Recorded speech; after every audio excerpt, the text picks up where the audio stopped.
Hey, leaders, what does it take to create a school culture where relationships, learning, and innovation truly thrive? Today, we're digging into that very question with a guest who has led the way in rethinking leadership and school culture. Intentional and purposeful focus on building a culture of collaboration is the secret for leaders striving to make a difference. In building a culture of collaboration, Kurtis and Lorna Hewson will share simple tips, ideas, and strategies to take your organization's collaborative efforts to the next level. Welcome to another episode of Building a Culture of Collaboration. As always, I'm Lorna Hewson, co-founder and lead learner of Jigsaw Learning. And I'm Kurtis Hewson. Today, we are honored to be joined by Dr. Brad Gustafson, a National Distinguished Principal, best-selling author, and speaker. Brad's passion for leadership and culture is at the heart of his work, and he believes in creating schools where both students and educators can thrive. He shares his insight through his latest book, Overcoming Education, and we're excited to dive into his perspectives on building collaborative, innovative teams. So let's get started. Welcome to our podcast, Brad. Great to have you here. Kurtis and Lauren, it is so good to be with both of you. I'm feeling the passion. The pre-show chat has me all jacked up and excited. So great to connect.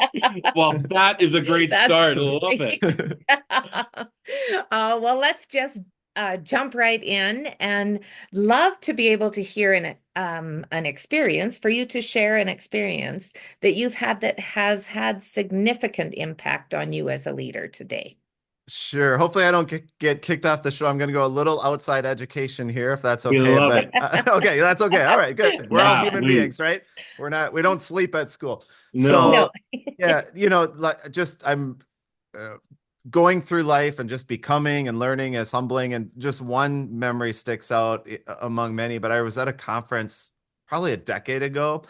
And for some strange, I'm walking towards this blue bench, wondering, like, Brad, why did you say yes? Why did you say yes? And it's one of these moments where I know I'm going to learn a lot, because I probably shouldn't have said yes, but I said yes. And what it was this indoor skydiving thing. I don't have a desire to skydive. I'm, afraid of heights. But anyway, I said yes to a few people who said we should go indoor skydiving. So to make a long story short, it was my turn. I go in this thing and I'm clunking around the tank and a little bit bummed out because it looked so cool and scary.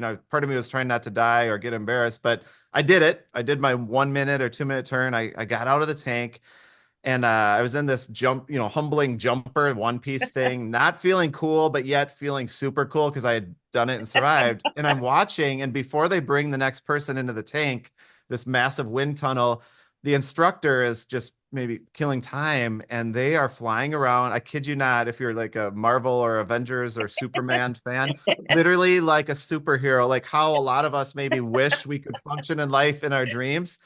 And I'm like, how are they doing that when I literally could not stabilize myself? Like, I was just trying to not look ridiculous.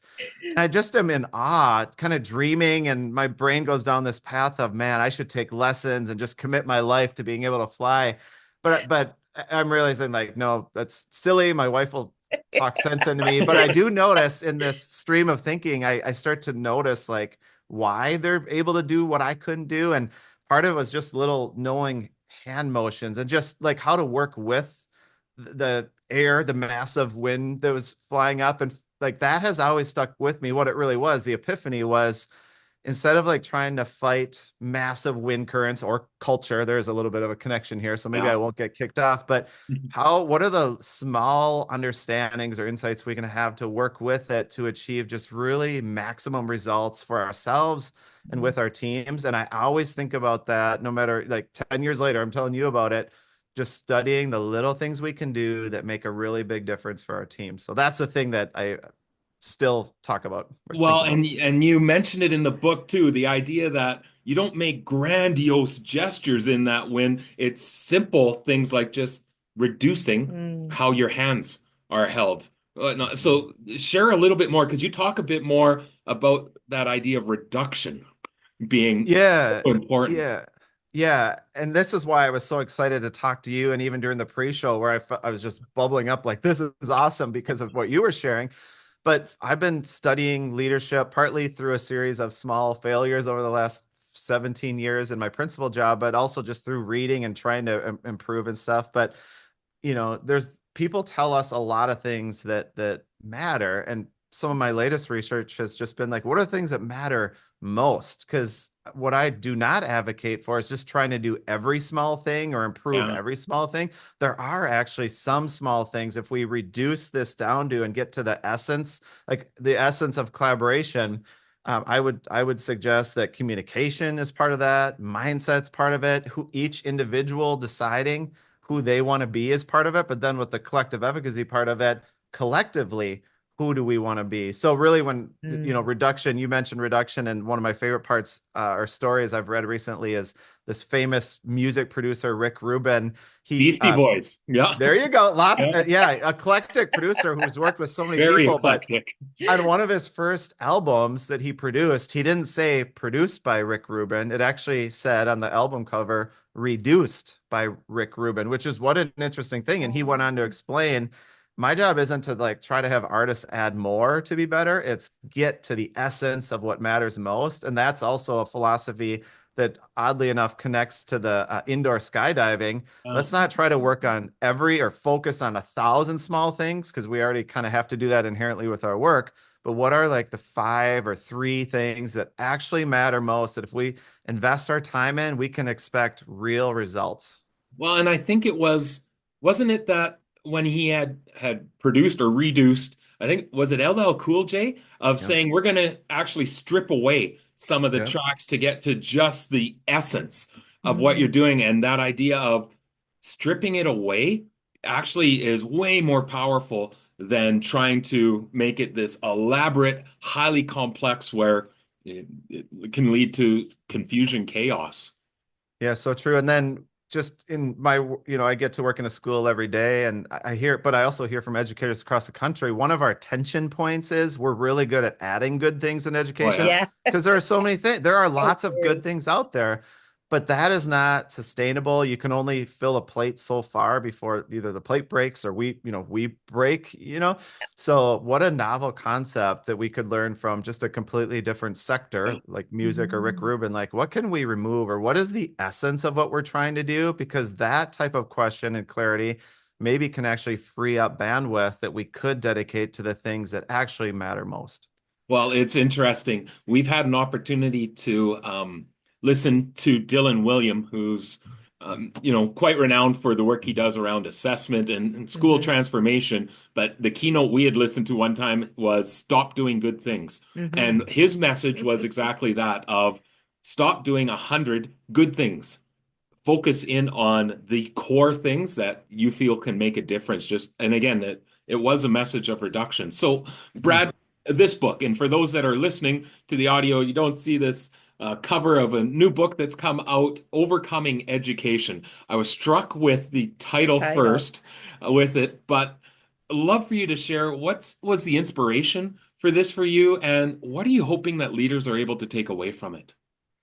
Yeah, I think at my core is I just want to make a meaningful difference. Yeah. And the more people I talk to in this work that we get to do, that's a common theme that unites us. So your difference might be slightly different or drastically different, but the common thread is I haven't talked to too many teachers, principals, coaches, superintendents that making a difference isn't at the heart of what they're doing. So really the book is the art of making a difference, but not in this cliche way. I really focused and was grounded in like science and research and kind of from an eclectic storytelling, like pulling stuff from multiple different sectors. So there's a little bit of Malcolm Gladwell inspiration in there, because I told myself, Brad, you're going to write a book that you want to read. And the honest truth is, this is maybe a teeny bit embarrassing, but I feel like I've read this book since it published like 3 times just to actually learn. I haven't done that with any of my other books. So I think even if it's just an audience of one, Yeah. I learn every time and I care and it's interesting. And that might sound really terrible, or I don't know what the word is, selfish or something, but Mm. at least for the goal of writing something that has valuable information that I relate back to and research that actually applies to the work I'm doing, like that was the inspiration. I didn't just want to give you my opinion. Like there's a lot of psychology in there, even though it doesn't Tons. feel like Yeah. you're reading, it doesn't necessarily feel like you're reading psychology. It is actually like some of the strategies are grounded in and working with those air currents we talked about earlier, just Mm. naturally human behavior and thinking.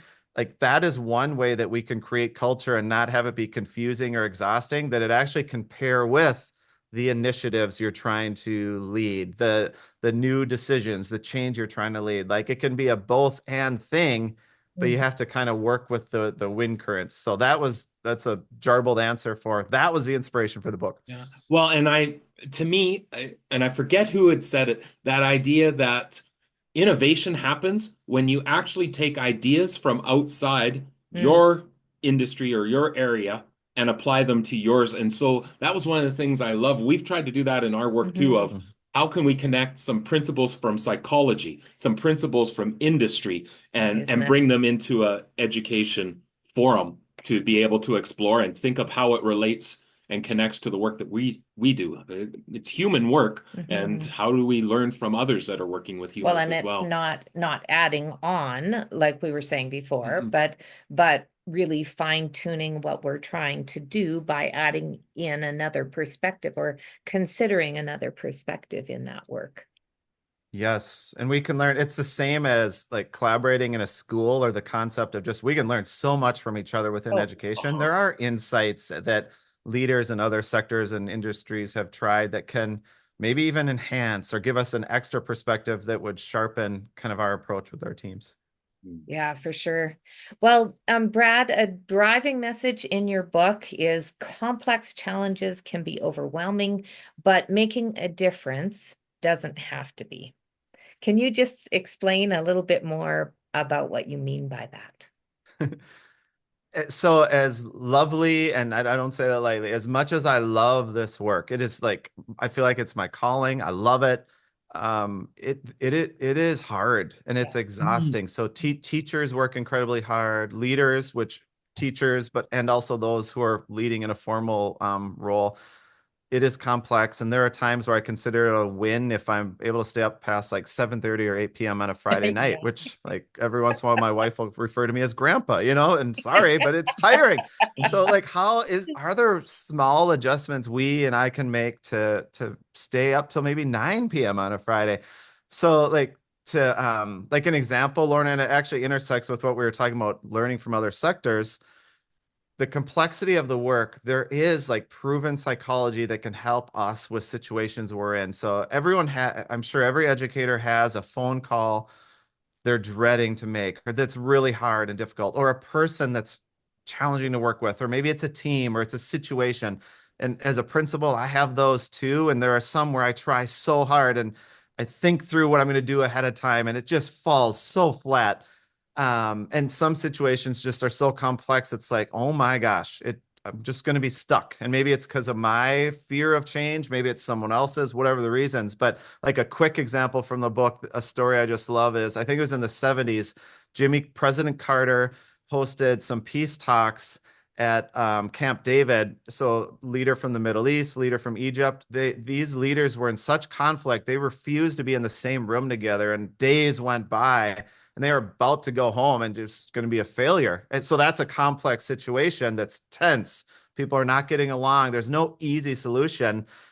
And lo and behold, Carter asked, and I don't know if he asked like in separate rooms because literally the leaders weren't meeting, but however, he asked the two, said, "What future do you hope to create for your grandchildren?" And within hours, they had reached a peace agreement because just asking that question and getting people to think about the future, it disrupted a really tense situation. And I'm thinking if this Middle East conflict, if that can happen and that revelation or epiphany and psychology would work there, I'm pretty sure I might be able to reference it a little bit in some of my tough stuff at school. But I read more about it and I layered on the psychology, and it come to find out, I don't know if Carter knew about this research, but there was a psychology study where they asked people before playing a board game to think about the future. And then they had a control group think about something else, random or, unimportant. But the group literally who was prompted to think about the future was more helpful when engaged in the game. So I've used, like, that's a really easy strategy. If I'm going into a tough meeting at work, for example, we have like a building operations leadership team where we just, it's not like a room where we get and we compliment how well everything's working. Yeah. We literally identify problems, give honest feedback. We do a correction of errors process where it's like, this workshop week thing was really hard. How can we have it go better next year? But just framing the meeting, like inviting people to think about, what do we want workshop week or the first week of school to look like and sound like and feel like next year? Let's think about that for a second, and then share a couple ideas, and then lead into the hard stuff. Like, I have experienced the transformation myself, a little bit different than politics and the Middle East and the psychology of it, but it is fascinating to tap into these things and apply them so that the complexity of this work actually can translate to us making a difference. So I think this really connects to where I would love to go next. And you talk about that team and envisioning the future. So in your book, you discuss these fluencies that we want to be able to think through and understand the connection between them. One of them is priorities. And we're big believers that if teams don't have a clear conception of what are we trying to achieve, that future forward that you're talking about, and that we've clearly outlined our priorities, it's going to be really hard to engage together and also to ensure that we have the autonomy. We're not being micromanaged by a leader to work in these certain tasks. It's, no, we're going to use the creative genius of the team to move towards these priorities. But can you just break down first what you mean by fluencies and priorities being one, but then break down, you talk about the trifecta of pure gold when it comes to priorities. And just as a reminder for you, you described it as having three parts: the purpose, progress, and people related to the priorities. A lot of P's there. How do you think that relates to creating meaningful priorities for teams? We'll be right back to continue this episode. Looking for practical strategies to use data effectively? Imagine classrooms where learning is personalized, student success is driven by insights, and school culture thrives on informed decisions. Join us for Data in Education, a virtual summit on June 10th and 11th. Discover new strategies from fellow educators and experts on data visualization, data culture, and data literacy. Learn how to create actionable dashboards, foster a positive data-informed culture, and use data to track and celebrate student growth. We are also super excited that Kurtis will be the keynote speaker for this event. This virtual summit is for educators, school leaders, and anyone else who wants to increase their impact on student success. Don't miss this opportunity to learn and collaborate with educators from all over. Register now at bit.ly/Data Summit 2025. And now back to our conversation. Great. Yeah, I'll start with the trifecta of pure gold, and just a silly way to remember. So organizational culture research shows a transformative difference when three things are present when we're trying to work on our priorities together. Yeah. A clear purpose that's understood and shared by everyone. So just sharing the rationale, not being shy about it, grounding next steps and conversations and feedback in purpose. The second one is priorities, and like pretty self-explanatory, having the shared priorities, progress, Kurtis. Yeah. I tripped myself up there. So this is something I'm not very good at. I internally experience gratitude. Like, I walk around school and think, what a transformative teacher, what a team. But I have to be intentional about saying it more and connecting it to site priorities, because it matters. And just me really feeling great about people doesn't necessarily help them understand how others are experiencing them in such a great way with gratitude. And the last one is people are doing it together. All of this in isolation matters. Like, you want to have a clear purpose individually. You want to celebrate progress in your own individual way, but research will show when we do it together, it's like depending on the exact attribute, 300% to 700% like difference. It's just astronomical having those three things. But connecting to the fluencies, when you ask, like, what does that even mean?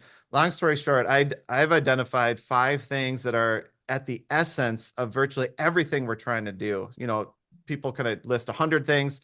I just found 5. So no matter what we're talking about, they're a big part of it. And I call them fluencies because they're nuanced and we can practice them. It's not as simple as being cliche and saying communication matters. It's actually deeply understanding how people can improve their communication, you know, recognizing I cannot control what you're going to say, but I can show up and think differently and give myself the best chance of hearing you better and what you're trying to say, but also being clear myself. So that's why I say fluency. It's like learning to speak and the art of speaking and just getting better and better and better at understanding. So. Yeah. So you had communication is one of those fluencies.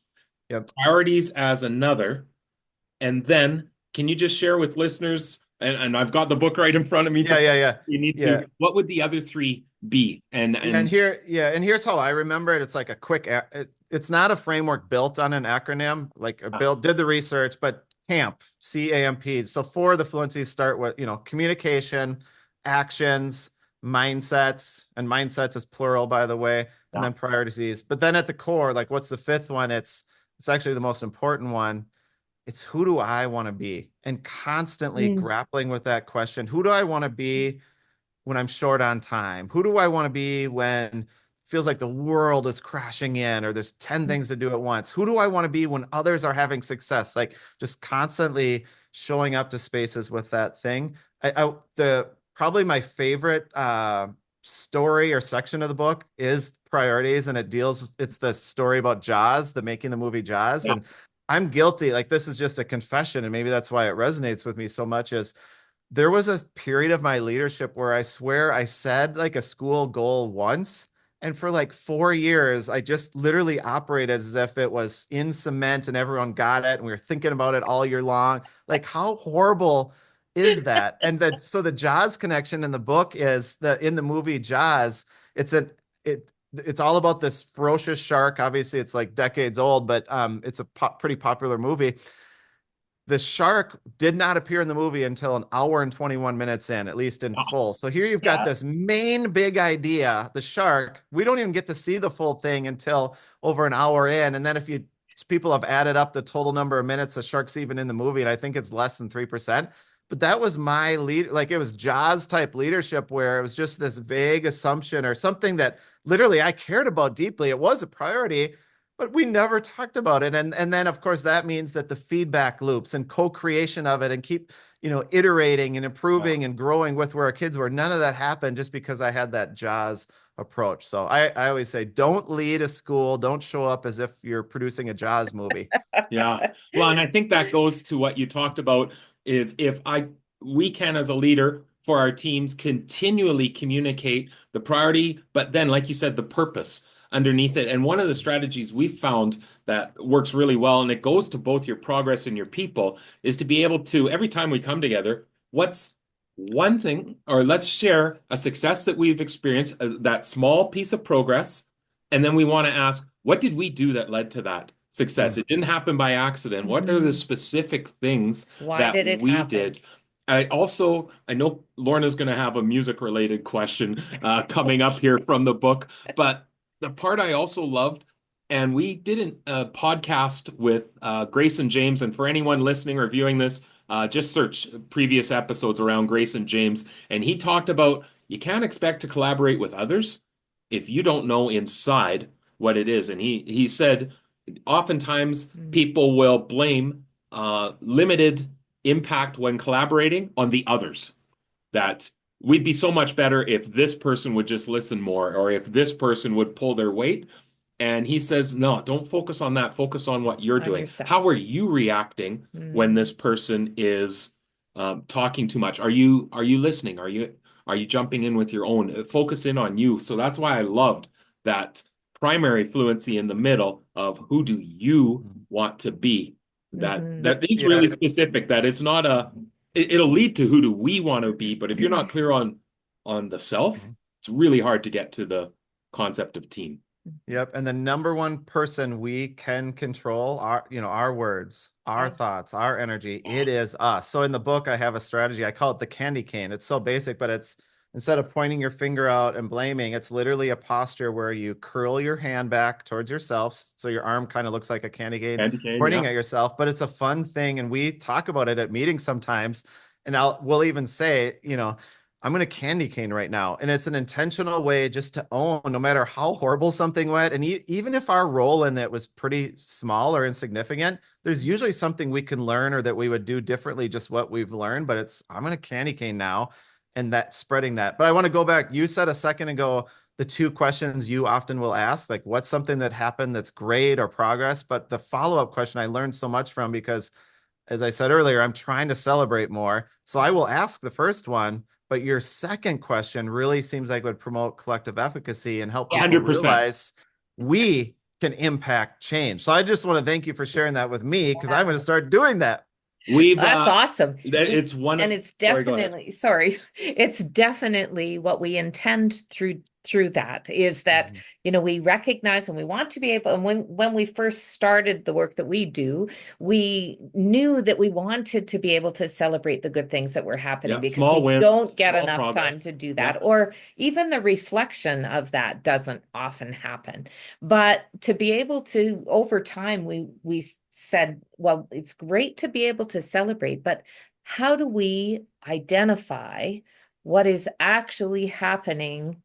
And it's because of our team, because of the people in our building that is having impact on students. And how do we surface that? The interesting thing about that, Brad, is whenever we coach or work with a team and model that, sometimes it's really hard when we say, so what do you think you did that led to that? Especially if it's around a student where you'll go, the kid just kind of got it.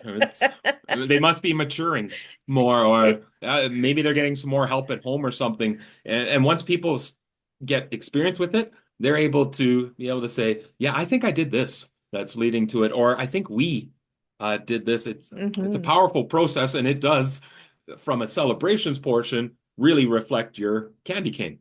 I love that. Thank you. Yeah. So one of the concepts that you talk about is sympathetic resonance.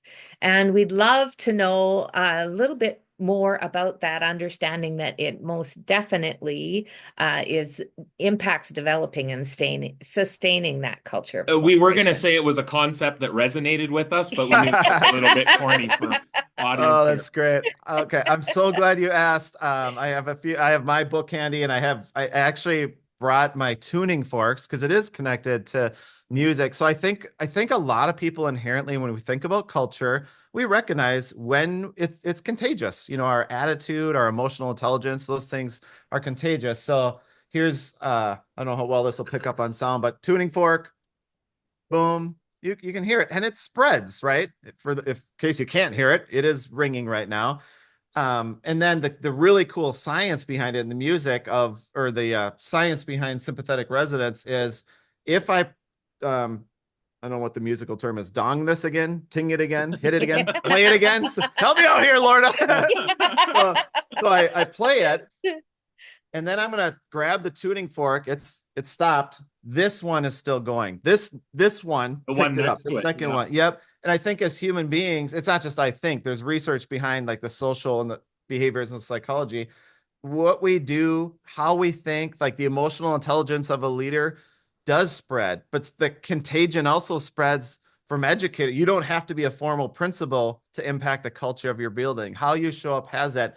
And then how I connect that to like making a difference is just that concept makes sense. But the nuance is, if we worry about every breath we take and everything we're doing and just thinking it spreads, okay, that's a little bit diluted. But when we really focus on the 5 things that I'm trying to focus on myself, like who do I want to be? If I could help that question spread and support people in channeling that greatness and then applying it to situations, and bringing their ideal self, even when your ideal self, sometimes it's really hard to access that person. At least it is for me sometimes. Like that is what I want to spread. That's what I want to be intentional with sympathetic resonance on. Communication, like the biggest revelation for me in the book. It was a whale story, The Loneliest Whale. So the geek or the nerd in me just will quickly say most whales speak around 30 hertz, I think it is. Yeah. There's this whale swimming around the ocean that's at a different speaks or communicates at a different frequency. I think it's like 50 or 52 hertz.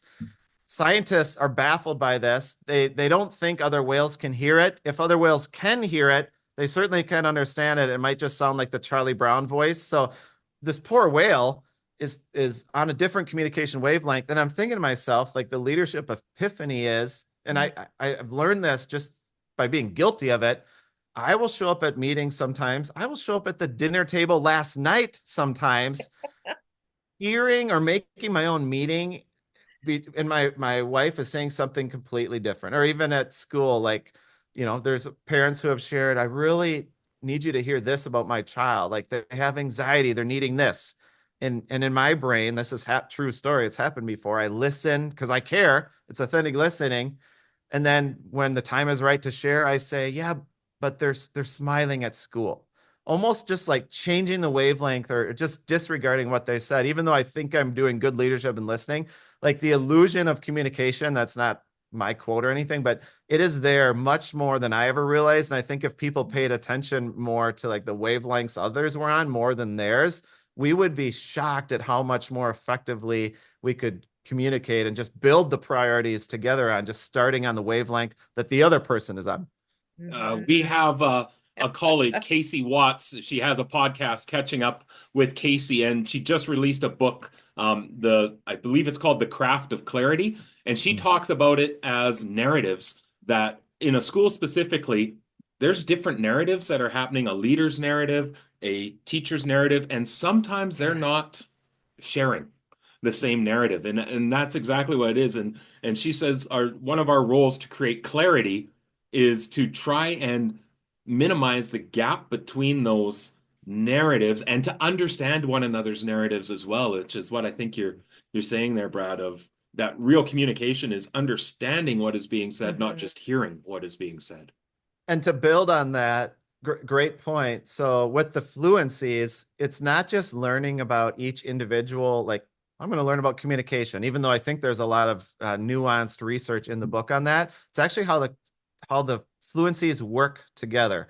Yeah. So what if we combined what you just said about communication and narratives and applied it to priorities? Yeah. The most basic way I can do that is sometimes leaders will call something a priority when it is not being carried as a priority by others. It might just be an idea or my pipe dream. So like when we look at communication and priorities together, then we want to back up more to the mindset and who I want to be. Who do I want to be? Do I want to be someone who assigns or decides the priorities? Or do I literally want to co-create and partner with people to meet them where they're at and try to make things better together so that things aren't just random ideas held by individuals, but that we name and build and identify priorities, a select few priorities together. It's just a transformative experience when we don't just assume or tell people here are our priorities, but we work on identifying those few together. So it's just the merger of these fluencies and what can happen with just the different iterations of that. It's been fascinating to me. Well, and to extend on that too, I think when I was reading through that, not just the merger, but then the alignment, because I could be clear in my priorities, communicate that clearly, but then if there's not alignment with actions, we could be engaging in individual or collective actions that actually are not aligned with our priorities. That whole idea of, if you want to know someone's real priorities, look at their calendar and look at their communication. If you don't see alignment for that, I could say to the staff here or to our team or communicate to our teams that this is a priority. But then if I'm not actually doing it myself or putting in place actions to move it forward, is it really? We're missing that alignment. Yep. And the reverse can be true. We can put the actions forward and things can be going well, at least as far as yes or no, checkbox, are we doing this? Yeah. But if we don't understand the purpose or that trifecta of awesomeness or gold that I told you about earlier, like if we don't have the rationale and like a clear understanding, it will lose impact because our team, our school, our district, they are leading some really cool work that matters, but there's reasons. It's not just a set of practices we're trying to do. So the danger becomes like, as a leader, I could carelessly think, are they doing it or not? It's more about let's celebrate also why we're doing it and make sure that anytime we are celebrating it, it's not just what did you do that had that impact, similar to that question I learned from you, but it's also maybe why did you do that? And digging deeper on that and making the connections like with alignment, Kurtis, on what we believe, who we want to be, can be a really powerful engine that starts to drive, especially when lots of people are cycling through those questions on their own. So, Brad, just thinking about the work that you're doing now, author and presenter, you are consistently looking at research and doing your own research around different components and the things that relate to your own thinking. But is there any recent research that you've read that leaders interested in creating a culture of collaboration might like to hear about? We'll be right back to continue this episode. Do the people in your organization function as a group or a team? We used to use these words interchangeably, but discovered there's a significant difference when we operate as a group versus when we operate as a team. So, what's the difference? Access the Are We a Group or a Team activity to engage your staff in understanding if they are functioning as a group or team, part of our Collaborative Leaders Toolkit series. In this workshop guide, you'll clearly define the impact of working as a team and the conditions necessary to establish those effective teams. This workshop guide is yours for only $9, and you'll receive everything you need to lead your staff, including workshop slides, participant handout, step-by-step instructions for leading this activity, as well as suggestions for next steps and possible extension suggestions. Go to bit.ly/J group team to access, or search for it under the resources tab on jigsawlearning.ca to learn more about this valuable resource to reinforce why we need to be working in teams to ensure success for each and every learner. And now back to our conversation. Yeah, a quick one is I'm currently reading Time for Change by Luis Cruz and Anthony Muhammad, Dr. Cruz, Dr. Muhammad.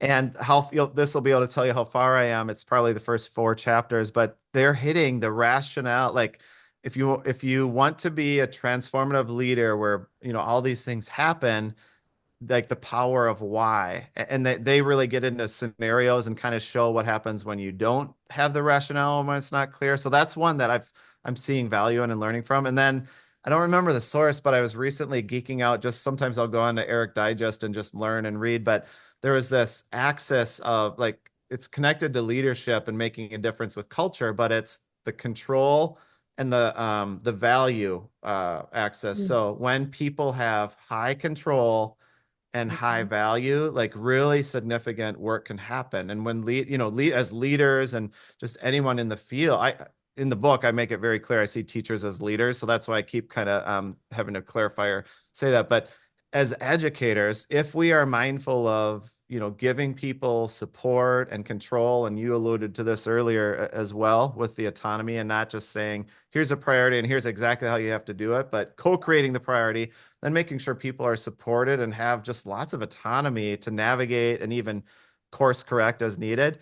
And if they see the value, like that's been a powerful thing. So I apologize for not having the source, but that's been a recent one I've read that I'm just noodling with and just reflecting on how, because sometimes I'll be really good on one, like here team, like we can crush this, lots of control, lots of autonomy, but if the significance isn't there, you can imagine how much traction that will or won't have over time. It's so fascinating too, because we've talked about the crossover from psychology and from different industries. And even in those 2 examples that are coming from a school specific and from the first set that you talked about, authors that are talking about transformational educational leadership. When you're talking about the getting to the why and the purpose, my head goes to Simon Sinek and that golden circle that he talks about, that why is in the middle. Why is it that what we do, if I'm Apple, what we do is create devices, but the why is way, way deeper than just technology. Mm-hmm. And then the control value, I go right to Daniel Pink's Drive when he talks Mm-hmm. about, you know, teams that have high degrees of um, intrinsic motivation have, you described it as control. He would say it's one of the factors is autonomy of, Mhm. do they have autonomy within that? And then is there mission and value, purpose that is there? So again, I'm always fascinated with the crossover that we can see that this Mm-hmm. is not just what works in a school. This is what works for human beings. Yeah, thanks for mentioning that. And I'm a huge Simon Sinek fan, so I with hesitation, I'll just share it. I'm going to press in a teeny bit on the why Yeah. thing. While I see that as real critical and important, if I, based on my experience and research, if I had to pick between leading with why or leading with who I want to be and being really solid on that, I would invite people to really think critically and focus on who you want to be. I see the why as supporting or complementing that, maybe coming next, but you're the why. I'll just, who you want to be. If you're clear on that in every single situation, like whether it's this conversation we get to have right now, if it's talking to a parent, talking to a spouse, like just the more we think about that, the less of a discrepancy there will be between our ideal self and who we were created to be and what like our potential, all those things, and how we're showing up. And I know the times that I regret most in my life, whether it was a short-tempered comment to one of my kids, or just not giving time to something that actually matters and giving it to my like all of that, I can boil it down to I was not as closely connected to who I want to be as I could have been or should have been, as Yeah. opposed to the why sometimes can be a little bit general and harder to really grasp on as far as handles and apply in the moment. Yeah. Great, great point, Brad. Yeah, I think that why can be nebulous too, right? And a little bit disconnected from that thinking of, who you want to be and how you show up in relation to that, Yeah, which it is has the potential to be. And I almost feel like I'm cowering a little bit, just say like I'm not even necessarily intending to disagree with Simon Sinek, but I'm just what I'm noticing, at least for me, this is my path and noticing is the sharper and more consistent I connect to who I want to be. It just really has made a difference, even in like the heat of the moment when I'm stressed out and something's really hard and weighing on my mind, maybe with a student, as I'm working with that student, like thinking about my why, it's there, that matters, and it can be specific, I get that, but what I've noticed internally is thinking about who I want to be changes everything. And I'll give you a really quick example at the risk of sounding like a terrible principal in person. I was working with a student this year and I was upset, and I don't remember exactly what the student did, but they did something they shouldn't have done. And I remember at one point during the conversation, I literally thought to myself, Brad, who do you want to be in this moment? Because I want to be that person. So I thought to myself, and this all probably played out in like 2 seconds inside my head. It's not like the kid was sitting there 5 minutes while I was thinking, but it flashed through my mind.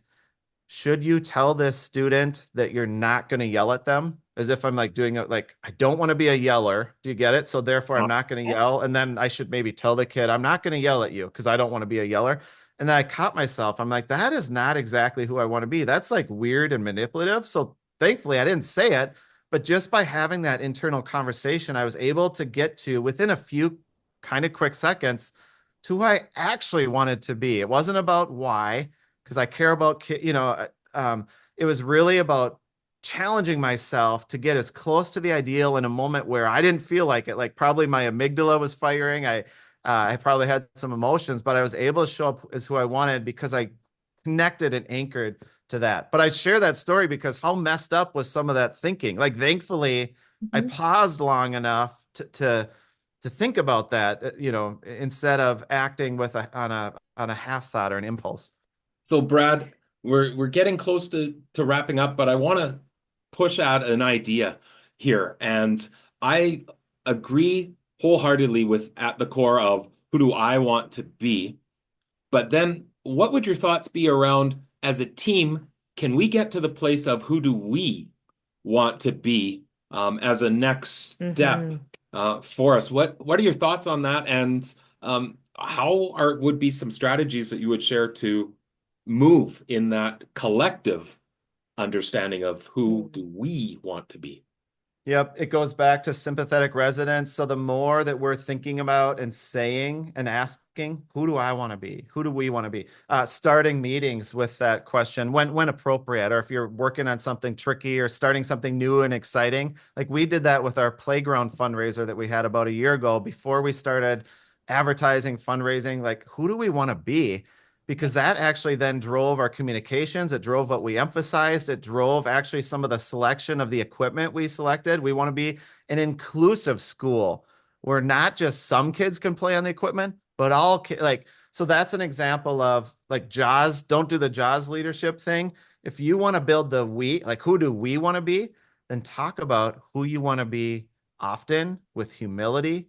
Ask others, invite them into that, and that will become a fluency in your school, like hence the terminology of fluency. If we just do it once or twice as a like an anomaly, that will not change culture and become a we thing. So really what you attach value to, do it with consistency because it will make a difference. Invite others into it. Don't do it alone. That goes back to the triangle. Do it together.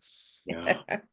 Well, and then it becomes present in your mind consistently, and that quick moment of reflection when you're in a situation allows you to it takes you there to that question of who do you want to be. Yeah. And Lorna, the last thing I'll say is that reminds me, like, it also elevates the thinking of others. Like people elevate my thinking all the time because they give me the gift of sharing what they care about out loud. Therefore, I know I want to be a person who cares about what you care about. I can be more empathetic. We had a special education director in our district years ago. One of her gifts was consistently showing up at meetings with humility. And every once in a while, like at some point in the meeting, she would ask, how will this decision impact our students who are on IEPs or who have special needs? And it wasn't ever done as a gotcha. It wasn't robotic. It was one of the most humane and humble things I've ever done. After years of her doing this in all kinds of settings, didn't matter if we were talking about field trips, budgets, schedules, she asked the question. She has retired, but guess what I'm still doing? Guess what I'm asking? Sometimes internally, sometimes it just informs my decision making, but sometimes collectively. She helped change who we want to be just by giving us the gift of who she wants to be and sharing that out loud on a regular basis. Yeah. Well, Brad, with this, amazing. We want to say thank you for elevating our thinking and providing the gift of this conversation. How could our listeners and viewers get a hold of you if they'd love to learn more, engage in a conversation with you? Yeah, thanks for asking. BradGustafson.com. I have a website that's got some good stuff on it, or so we like to think. Excellent. Okay, we'll make sure that that's in the show notes, as well as, once again, put out a shout out for Overcoming Education. That's available as well. I assume there's links on the website for it as well. Oh, yeah. I never had to go through the links because I got my Brad Gustafson autographed copy. That's awesome. And let me tell you, that was a whole adventure shipping that. So I'm glad it landed. This has been really great. I really appreciate the conversation. I learned a lot. I can't wait to try some of the strategies that you shared with me. So thank you. Well, and right back at you. We learned a lot from you too. So we're really appreciative of your time. Wishing you all the best. Thanks a lot.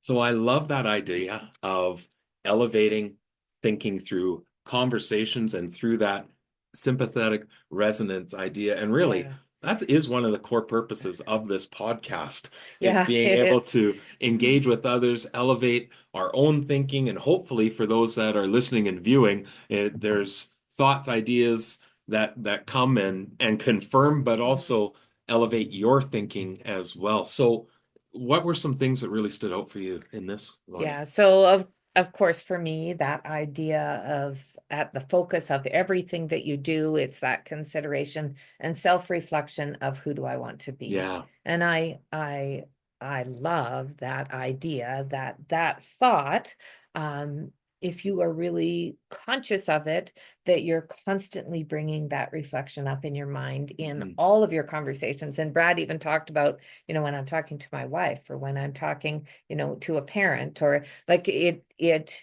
is embraced in every situation for him in his life.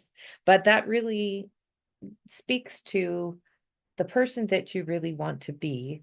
How do I show up? Well, and so if we extend that to building a culture of collaboration, how can we expect to have numerous, diverse, and unique individuals operate effectively as a team if we're not clear on who do I want to be to start, and then engaging in that who do we want to be, which I loved. I really liked, and what stood out to me right at the start of the conversation, that idea of reduction.